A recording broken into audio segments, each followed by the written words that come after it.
Hello दोस्तों, आपका स्वागत है हमारे YouTube चैनल लॉ स्टडी पर। हमारे चैनल को सब्सक्राइब कीजिए और लेटेस्ट अपडेट के नोटिफिकेशन के लिए बेल आइकॉन को प्रेस करना ना भूलें। अपराध की विभिन्न अवस्थाएं कौन सी हैं? क्या भारतीय दंड संहिता में अपराध की तैयारी दंडनीय है? यदि हाँ, तो वे कौन से अपराध हैं? What are the different stages of a crime? Is preparation to commit an offense punishable under Indian Penal Code? If so, what are those offenses? अथवा किन मामलों में केवल तैयारी भारतीय दंड संहिता के अंतर्गत दंडनीय है? In what cases mere preparation is punishable under the Indian Penal Code? अथवा अपराधाकृति की कौन कौन सी अवस्थाएं हैं? तैयारी कब दंडनीय है? What are the different stages in the commission of crime? When is preparation punishable? अपराध से अभिप्राय है ऐसा कृत्यो भारतीय दंड संहिता या यथा परिभाषित विशेष या स्थानीय विधि के अंतर्गत दंडनीय हो। कोई भी कृत्य एकदम दंडनीय नहीं हो जाता। उसे दंडनीय होने के लिए अनेक अवस्थाओं स्टेजेस से गुजरना होता है। इसे ही हम अपराध की विभिन्न अवस्थाएं स्तर या प्रक्रम कहते हैं। अपराध की निम्नांकित अवस्थाएं हैं। 1. आशय। अपराध की पहली अवस्था है आशय इंटेंशन। कोई भी कार्य या अपराध बिना आशय के कारित नहीं किया जा सकता। प्रत्येक कार्य के पीछे व्यक्ति के मन में कुछ न कुछ भावनाएं अवश्य छिपी रहती हैं। इसी को हम आशय इंटेंशन कहते हैं। जब भी कोई व्यक्ति अपराध की ओर प्रवृत्त होता है, सर्वप्रथम उसके मन में ऐसा करने की भावना जागृत होती है। उदाहरणार्थ ख की हत्या करने की योजना बनाता है। यहाँ क का आशय ख की हत्या करने का है। फिर आशय का भी दुराशय होना आवश्यक है। लेकिन यहाँ यह उल्लेखनीय है कि केवल आशय मात्र दंडनीय नहीं है, अर्थात अपराध की पहली अवस्था को दंडनीय नहीं माना गया है। केवल अपराध कारित करने का विचार करना या मन में विचार आना मात्र दंडनीय नहीं है। ओम प्रकाश AIR 1961 SC 1782 के मामले में उच्चतम न्यायालय द्वारा यह अभिनिर्धारित किया गया है कि आशय अपराध कारित करने की प्रथम अवस्था है। आशय की अभिव्यक्ति किसी न किसी कार्य में होनी आवश्यक है, तभी अपराध का गठन होता है। अपवाद। लेकिन इसका भी एक अपवाद है। भारतीय दंड संहिता 1860 की धारा 120 का एवं 120 ख के अंतर्गत आपराधिक षड्यंत्र क्रिमिनल कॉन्स्पिरेसी को दंडनीय अपराध माना गया है। इसमें केवल कोई अपराध कारित करने की योजना बनाई जाती है, अर्थात दो या दो से अधिक व्यक्ति कोई अवैध कार्य या वैध कार्य अवैध साधनों द्वारा करने के लिए सहमत होते हैं। उनका केवल आशय मात्र होता है। ऐसी योजना के अनुरूप कार्य किया जाना आवश्यक नहीं है। 2. तैयारी। अपराध की दूसरी अवस्था तैयारी प्रेपरेशन है।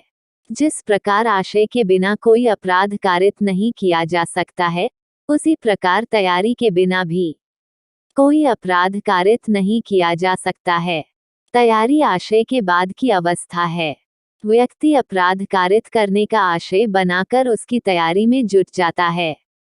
इसलिए यह कहा जाता है कि अपराध कारित करने के लिए साधनों को संग्रहित करना तैयारी है। उदाहरणार्थ ख की हत्या करना चाहता है या ख के गृह में चोरी करना चाहता है और इसी आशय से क विष की व्यवस्था करता है या अस्त्र शस्त्र एकत्रित करता है या गृह भेदन के उपकरण जुटाता है, यह तैयारी है। लेकिन यहाँ यह उल्लेखनीय है कि तैयारी मात्र अपराध नहीं है। तैयारी को कार्य रूप में परिणत किया जाना आवश्यक है। इस संबंध में रामक का 1884 8 चेन्नई 5 का एक अच्छा मामला है। इसमें एक महिला आत्महत्या करने के लिए कुएं की तरफ दौड़ती है, लेकिन उसे बीच में ही रोक लिया जाता है। इसे आत्महत्या का प्रयास नहीं मानकर मात्र आशय व तैयारी माना गया।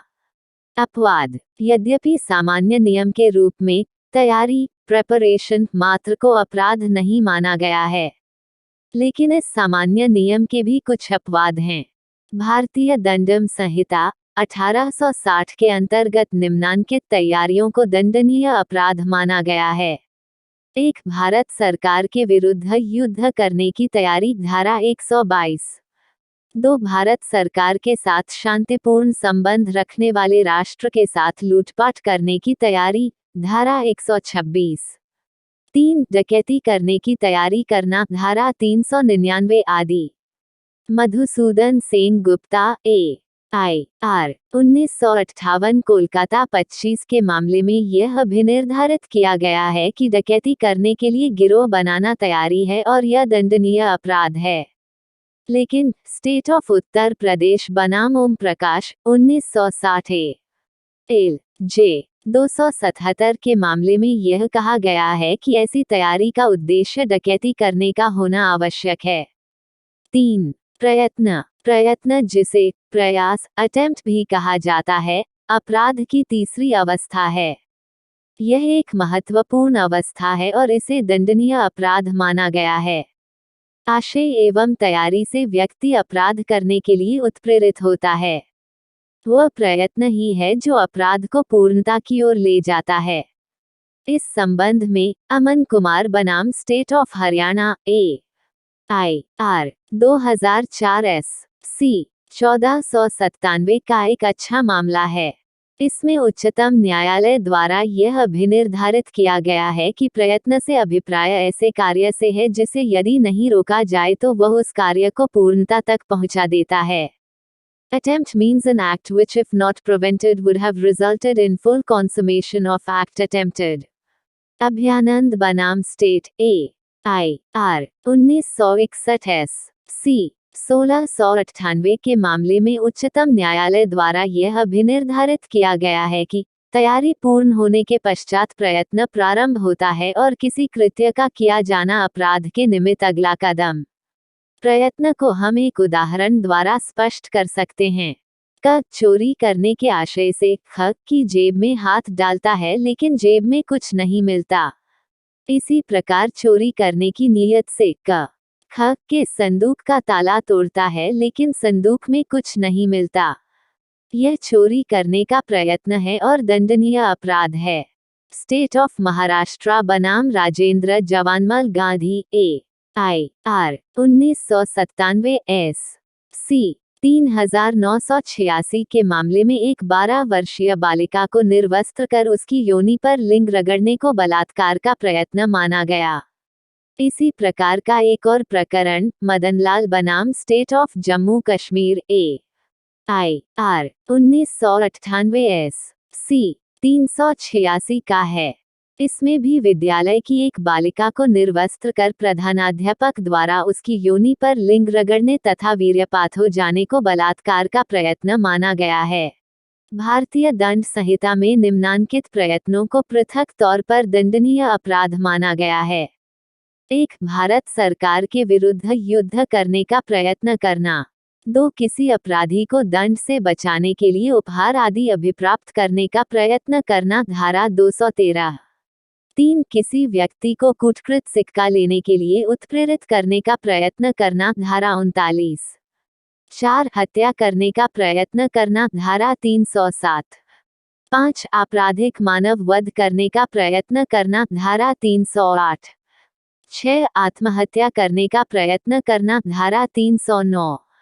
7. लूट या डकैती का प्रयत्न करना, धारा 393, 397 एवं 398। 8. रात्रि प्रच्छन्न गृह अत्याचार या रात्रि गृह भेदन करते समय किसी व्यक्ति की मृत्यु या घोर उपहति कारित करने का प्रयत्न करना, धारा 460 आदि। इसके अलावा अन्य सभी प्रयत्नों अटेम्प्ट्स को भारतीय दंड संहिता की धारा 511 के अंतर्गत दंडनीय अपराध माना गया है। इसमें यह कहा गया है कि जो कोई इस संहिता द्वारा आजीवन कारावास से या कारावास से दंडनीय अपराध करने का या ऐसे अपराध कारित किए जाने का प्रयत्न करेगा और ऐसे प्रयत्न में अपराध करने की दिशा में कोई कार्य करेगा जहाँ की ऐसे प्रयत्न के दंड के लिए कोई अभिव्यक्त उपबंध इस संहिता द्वारा नहीं किया गया है, वहाँ वह उस अपराध के लिए उपबंधित किसी भांति के कारावास से उस अवधि के लिए जो यथास्थिति आजीवन कारावास से आधे तक की या उस अपराध के लिए उपबंधित दीर्घतम अवधि के आधे तक की हो सकेगी, या जुर्माने से जो उस अपराध के लिए उपबंधित है, या दोनों से दंडित किया जाएगा। इस प्रकार भारतीय दंड संहिता में प्रत्येक प्रयत्न को दंडनीय अपराध घोषित किया गया है। तैयारी एवं प्रयत्न में अंतर। यहाँ तैयारी एवं प्रयत्न के बीच अंतर को स्पष्ट कर देना समीचीन होगा। तैयारी एवं प्रयत्न में मुख्यतया निम्नांकित अंतर पाया जाता है। 1. तैयारी अपराध की दूसरी अवस्था है, जबकि प्रयत्न तीसरी अवस्था। 2. तैयारी से अभिप्राय है अपराध कारित करने के साधनों को संग्रहित करना, जबकि प्रयत्न से अभिप्राय है अपराध कारित करने की चेष्टा करना। 3. तैयारी अपने आप में कोई अपराध नहीं है, जबकि प्रयत्न अपने आप में एक अपराध है। 4. कतिपय अपवादों को छोड़कर तैयारी को भारतीय दंड संहिता में दंडनीय अपराध नहीं माना गया है, जबकि प्रयत्न को दंडनीय अपराध माना गया है। हमारी इस वीडियो को अंत तक देखने के लिए धन्यवाद। हमारे चैनल को सब्सक्राइब कीजिए और बेल आइकॉन को प्रेस करना ना भूलें। Law study